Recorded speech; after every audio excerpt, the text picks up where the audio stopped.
YouTubers, and welcome back to another episode here on ESGNet, and this is the Dallas Cowboys franchise, and this is the Cowboys Insider. Welcome to the first episode, you guys, of week 1, as we're going to take a quick review here of what happened in the world of the Cowboys. So welcome to the newest franchise here on the channel. Hopefully you enjoy the first episode and also the first game. And of course, the Cowboys got their first victory here on Sunday Night Football, as we take a look inside the box score here today and take a look there. 179 rushing yards there, of course 241 passing yards there in the ball game.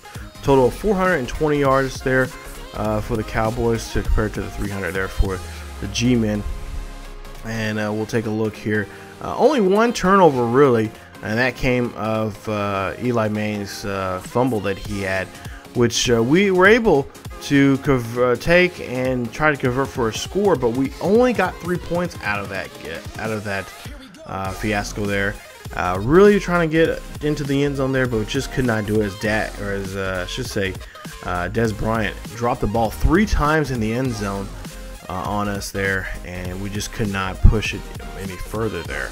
So 243 yards, 2 touchdowns for Eli Manning, 259 yards, and 1 touchdown for Prescott, as Prescott not the better man in passing completions there. He only completed 55% of his passes compared to Eli Manning's 69% of his passes. But you know, there was some good, he had some pretty good passes there at times, but I think our problem was this week is that he was just throwing too many. I guess the target number I'm kind of looking at for Prescott when it comes to passes, it's somewhere around 30 to 35 attempts in a game, and we didn't do that for whatever the reason was. I don't know exactly what it was. Trying to talk to the coaches there, they really didn't give us a definitive answer, but I know that Zeke did have 20 carries. Now, I mean, that might be a lot, but for the most part, it didn't seem like it was too many. Now, of course, his yards after contact there, you see 75, but his longest run was 58 yards, which was that big run there. That I believe was the second touchdown that he had in the game against the G-men's offense there, or defense there. Shane Vernier, there you see 79 yards, 20 carries there for him, and he had 1 rushing touchdown there for him that day. Of course, Prescott also had a carry there for himself for 11 yards. But I think this week they were just trying to see what they can do against the passing game. You know, like I mentioned, Dak had a couple drop passes there, or not Dak. Zeke had or Dez had a couple passes there that didn't complete there, which kind of hurt us there, and a lot of completions like that.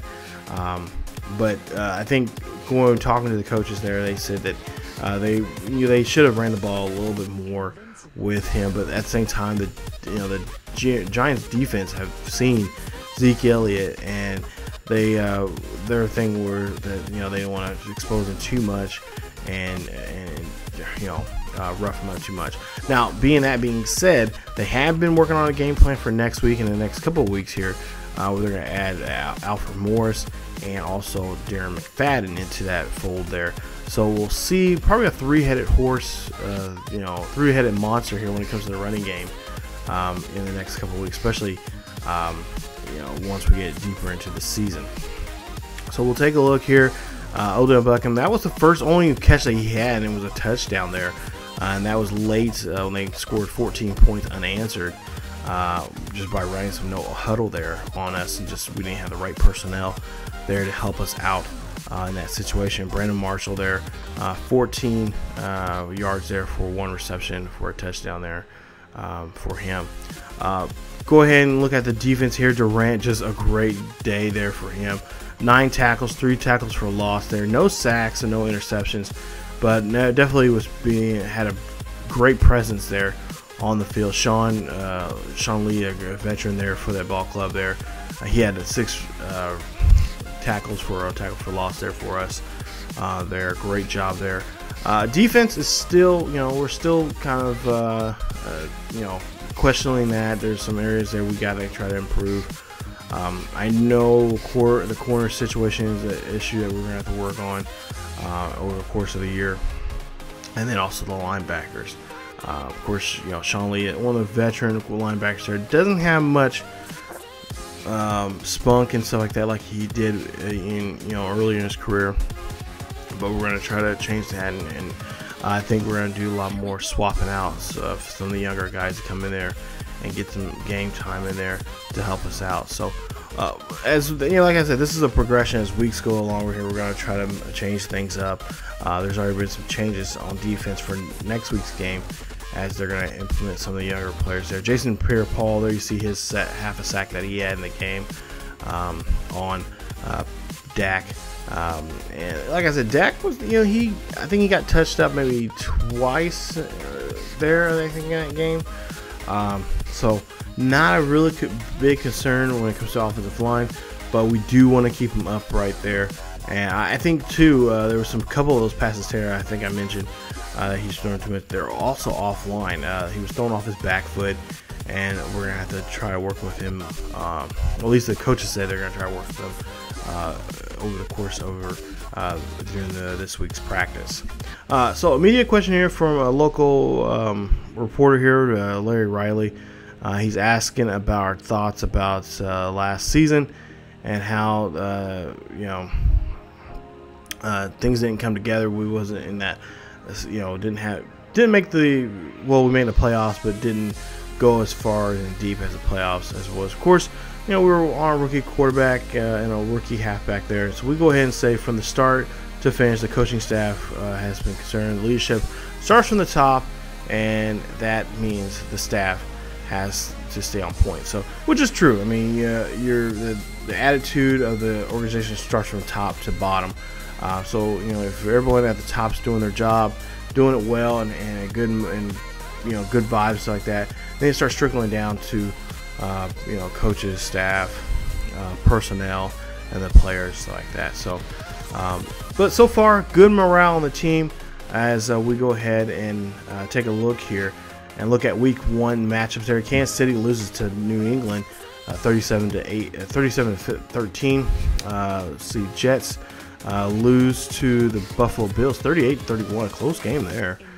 As we take a look here at some of the scores. Now, one of the scores, Detroit and the Cardinals there, 46-42. Just a very weird defensive game there.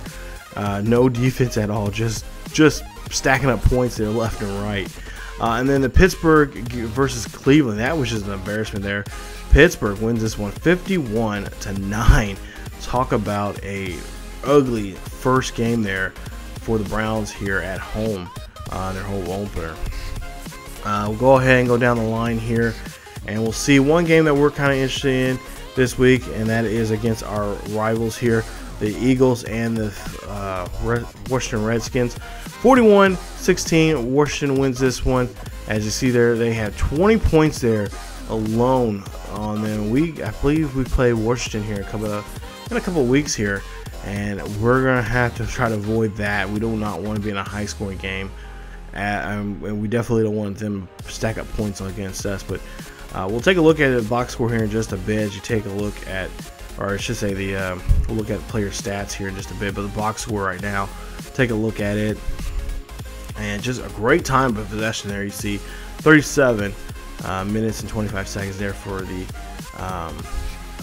for Kirk Cousins and the Redskins. There you see Kirk Cousins, 371 yards, 4 touchdowns in the game. So he was just on cue here. Got sacked 3 times, but for the most part he's completed 81% of his passes, 27-33 there for him. Carson Wentz, not such a good day there for him. 185 yards, no touchdowns, 5 interceptions there for him, no sacks, and he was 19 of 40. Just threw way too much. They depended on him a little too much this week. I guess not too much help there for the running game, as he is he only completed 47% of his passes in that ball game. You see LeGarrette Blount there, the newest signee there for them, a former Patriot, now an Eagle. He had 1 rushing touchdown for 17 carries and 77 yards there in the ball game. Not too, I mean, just a rough day there for him. So looks like the chances are that touchdown came to an opportunity where they were at the goal line and they could punch it in. Sproles there, 9 receptions, or excuse me, 9 carries for 32 yards on a touchdown there. So a little help there from both of their guys from the backfield there, and a really great backfield. I mean, you got Sproles and LeGarrette Blount. You should be having a fun time running the ball there, but not much the case there in that game. Brian Quick, there you see 11 carries or 11 receptions for 149 yards and 3 touchdowns there for the Redskins there. Just a great day there for him. Also, Terrell Pryor, 5 receptions, 58 yards, 1 touchdown for him, as he had a great game.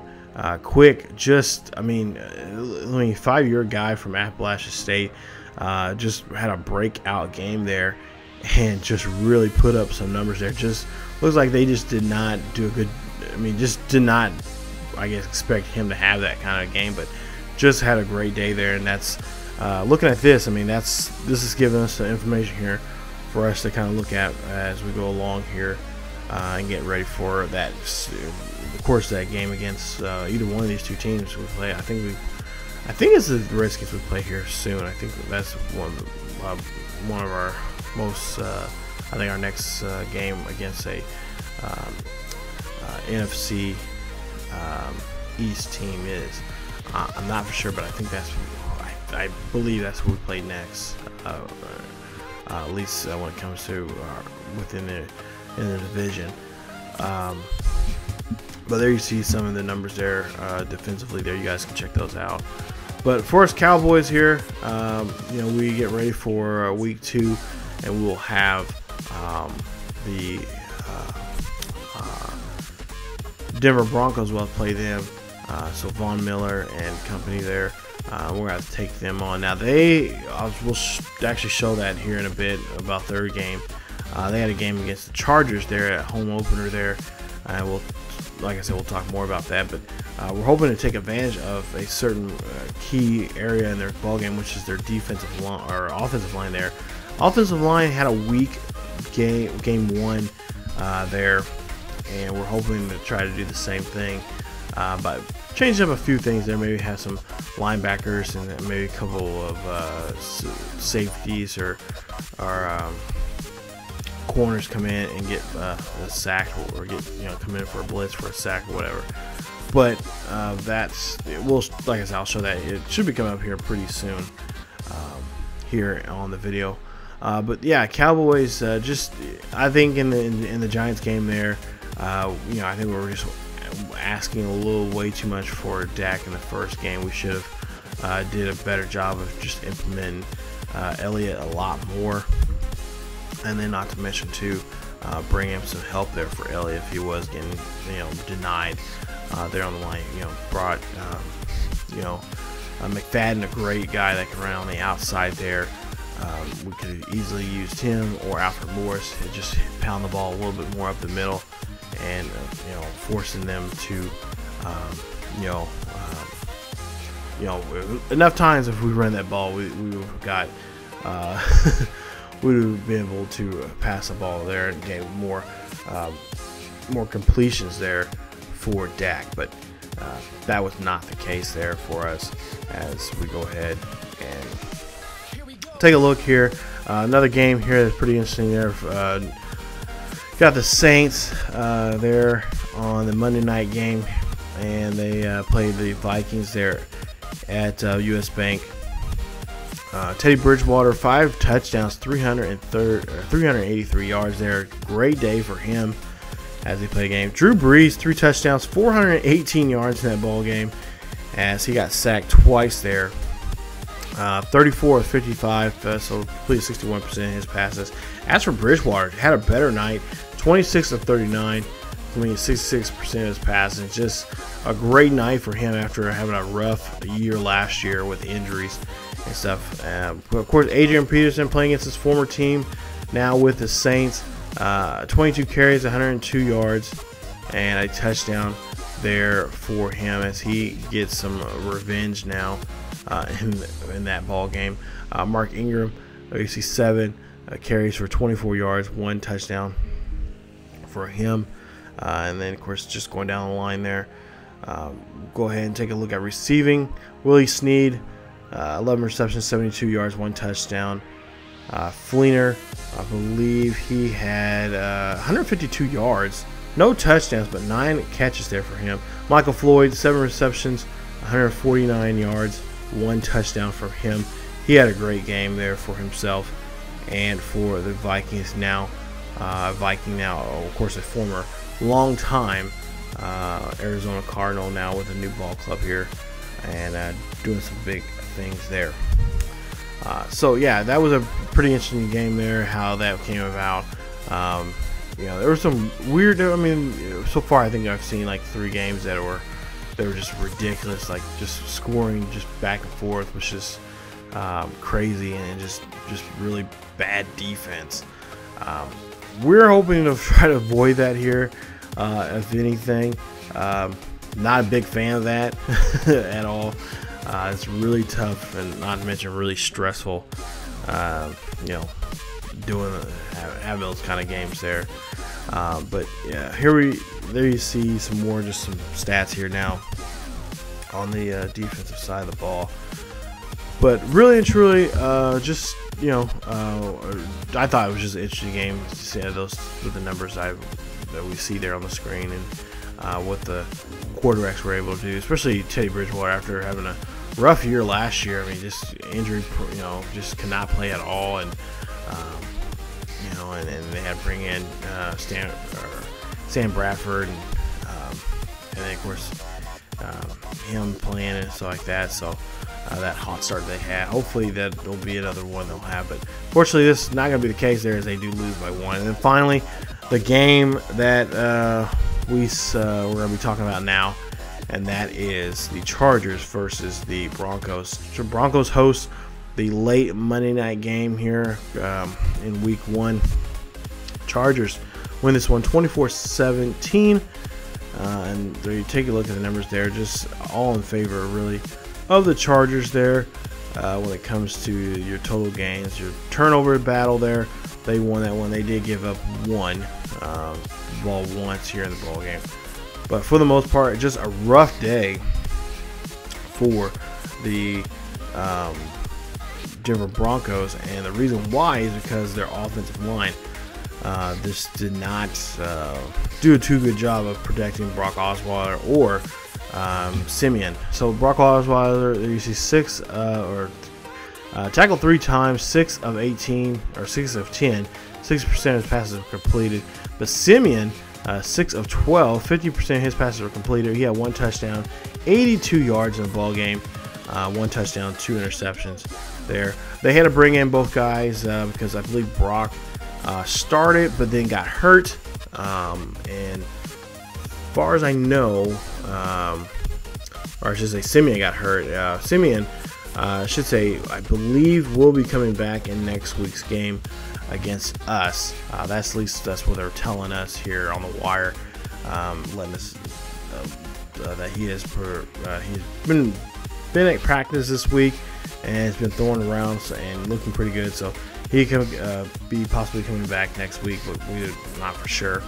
Demarius Thomas there, 6 receptions, 95 yards, 1 touchdown. Melvin Gordon there, he had a great game.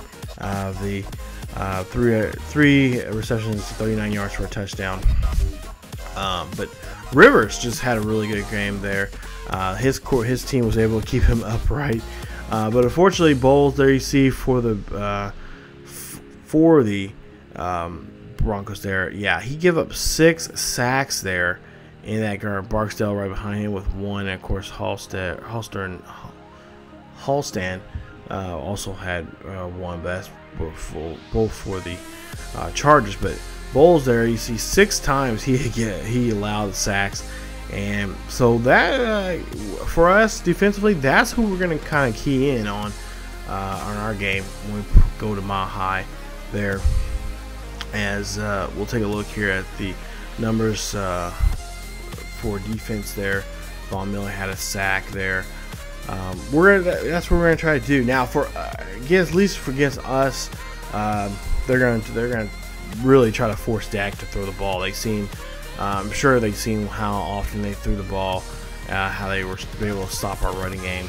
And that's what I really don't want to do. I don't want to completely just step away from the running game there. We've got to keep it as our primary option, our go-to when we're getting on the field there. So I think what we're going to try to do is try to plan on maybe not every first down to run the ball, maybe every every other first down run the ball. Just try to change it up and also implement more play action. But the problem with that is he is not Prescott's not that great at play action, so that's something we're going to be kind of working on with him in the course of the season, is to make his abilities and attributes for play action a little bit better. Take a look at here, some of the top players there for the week, and of course no Cowboys were on that list there. So but Ben Roethlisberger, one of your better known names there. Look at the NFL standings right now. Of course, the Steelers 1-0, along with the Ravens. Jaguars 1-0. Everybody else is 0-1. Colts, Titans, and Texans there. AFC South, AFC East, Bills and Patriots, Dolphins are all winners. Jets, the only loser there. AFC West, Chargers, Raiders, 1-0. Of course, Broncos and Chiefs 0-1. Lions 0-1, and everybody else Lions 1-0 and everybody else 0-1. And the NFC North. As we go along here, NFC South, Panthers, Falcons, and Saints all winners. The Bucks are not. They're 0-1.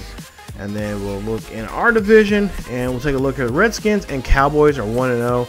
As for the Giants and Eagles, 0-1. So Eagles, or I should say Cowboys and Redskins, 1-0, looking good here in the first week, as they only gave up 16 points there, of course, against the Eagles there. So right now they're looking good there. It's the best team with points allowed.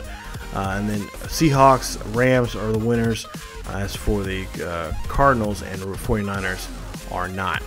So there you see our current standings right now in our division. We're 1-0 along with the Redskins there, as we will be going to Mile High. And of course the Broncos 0-1 in their division.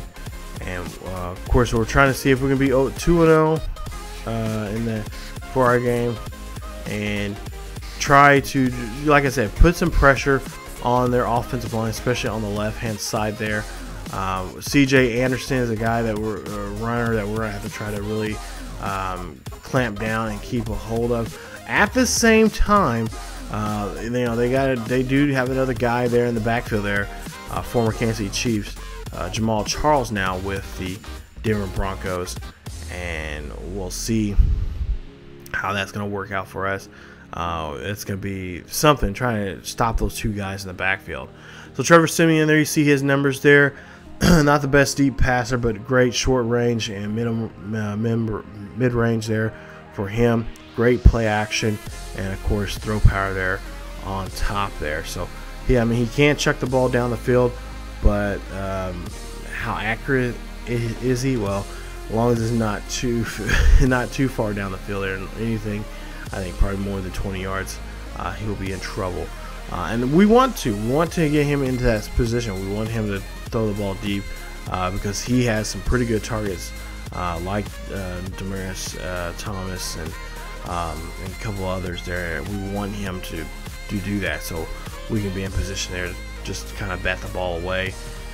Even though we don't have the best corners, but I feel confident that I think in this week here we'll do well. But there you see Trevor Siemian from Northwestern, 2-year guy, 6'3", 220 pounds, 25 years of age. After what we seen last week, I think he was the one that got sacked 4 times, and Osweiler got sacked 3, I believe. So that's 7 times, and out of those 7, 6 of them were caused because of the offensive lineman there on the left side. One of them was, of course, just because of a coverage there, just poor coverage blanketed, and they just couldn't make up. Simeon just couldn't make up his mind of where to throw the ball at to. C.J. Anderson, like I mentioned earlier, one of the good backs there, one of the great backs for the Broncos here for the last couple of years. 4-year guy from California, 224 pounds. There you see his speed, not the best speed. Carry, got some good, decent carry there. Trucking, right there on top of his game. And of course, his spin move, not the greatest there, but a guy that we're gonna have to watch for, because once he get him started, it is hard to kind of shut him down and keep him neutralized in that game. So we're gonna have to play a lot. We're gonna try to put quite a few guys in the box there, and just try to keep him isolated and contained as possible. Like I said, we want to put everything on the quarterback. Try to force the quarterback to throw a lot more than he would normally throw, and just try to eliminate that running game for them, and try to take it out of it very quickly and very our key. That's basically our key thing on this ball game there. So just try to keep him contained as much as possible. Of course, the other guy that we're gonna have to worry about too, if they can't get Anderson going, it will be Jamal Charles, the 9-year vet here from Texas, former Kansas City Chief, now with the Broncos.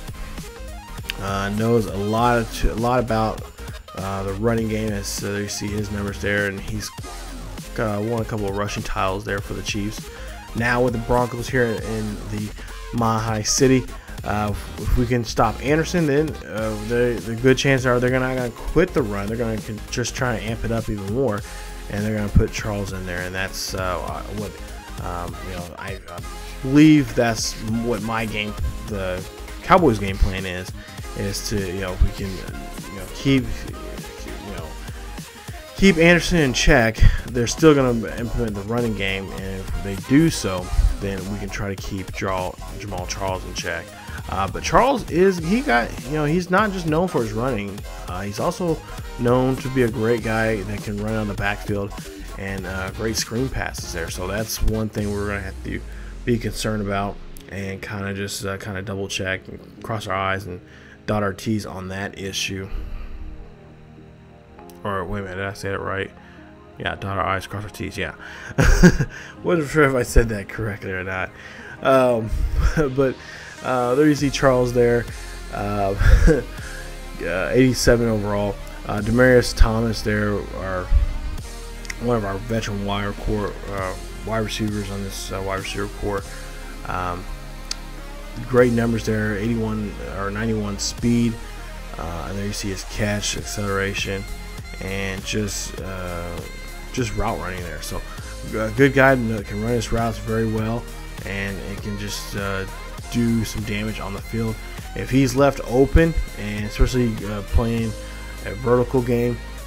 He will definitely be favorite in that matchup there. So like I said, we want to challenge him. We want to see what we can do, because it would be a nice challenge to see what we can do, and it lets us know what we have on our staff here when it comes to the safeties and corners. But yeah, weird to say this, but we want him to be involved in the game a lot more, so we can try to just see really put a good test on our corners and stuff. So Jeremiah Tachu, former linebacker for the Chargers, now with the Broncos here, now playing defensive end. There you see for Georgia Tech. His numbers there, great tackle, block shedding not the greatest, but again, is a guy that we want to kind of avoid here, because he can, if he gets a hold of our Zeke Elliott, and especially when it comes to running game, he gets a hold of those guys, he can just be brutal and just put a good pop on our guys, and do some damage. So defensively, that's who we're going to have to try to avoid running his direction if we can. If we can't, then try to block him up, by double teaming him, and just really wreck his day. If he can't get a hold of us, maybe run it to the left side a lot more, just depending on how strong the left side is. I'm not really for sure. We were not giving, that's the press were not giving, of course, the report there, but at least talking to the coaches there, they said that the scouting report wise, they said that the left side will probably be the best side for us, or for the team, to run the ball with their 3 backs. We'll go ahead and look at Brandon Marshall, middle linebacker, 5-year guy from Nevada, a stud there, just in the middle linebacker position there. And this is what I'm worried about. Dak, we threw quite a bit last week, and we're hoping to kind of reduce that here. Like I said, we want to try to get Dak somewhere around 25 to 30 attempts in the game. Really don't want to throw the ball that much, but if we do throw the ball, I think this is going to be the guy that's going to give us the headache.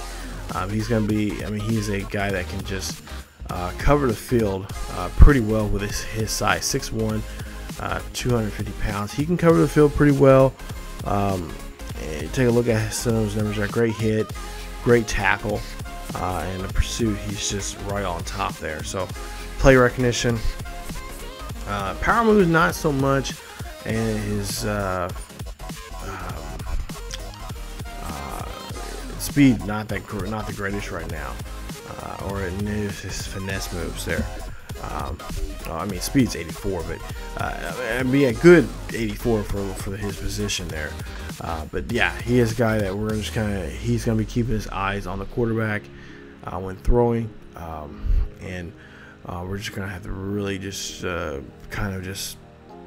have him not worry and not watch Dak that much here in that ball game. And finally, the former Super Bowl MVP a couple years ago, Von Miller from Texas A&M, 6-year guy, 6'3", 250 pounds. There you see his numbers, and his numbers look good in all those aspects there. Just a great player, and a guy that on the right hand side there, he is just going to be he's going to be giving us some, could give us some trouble here. So we'll just make it. He's good at just covering the field there on zone, and yeah, we're just gonna have to avoid him. He had a great game. We basically can't have him have a game like he did in the Super Bowl a couple years ago. Because if he does, then yeah, it definitely will be a long day with him tracking us down, hunting us down, both with the halfback and with the quarterback. So Von Miller, there you see his numbers there for him for the season. And again, like I said, just one of the key players that we're gonna have to watch out when we're on offense. One of those just great defensive backs that can just, if need be, just step up and really rough up your, especially up the middle there. I think we're gonna try to avoid throwing too much around that area. So yeah, so we'll go ahead and take a look here. Week 2, that's gonna be against the Broncos there at they're in Denver, Colorado. Should be a great game. The video should be coming up here for very soon, so stay tuned for that here on the channel. So if you guys enjoyed the first episode here of Cowboys Insider, thank you so much for watching. We'll have more of these every single week after the game's over with. Guys, just getting a little idea of what's going on with the team, and what preview some games coming up for the next week. So thank you guys for watching. If you guys again enjoy the video, please leave a like. Also, don't forget to subscribe if you have not yet subscribed to the channel. Follow us on social media on the links down below in the description, to Facebook, Twitter, and Tumblr. Links are down below in the description. Check us out there, and as always, we will see you guys next time.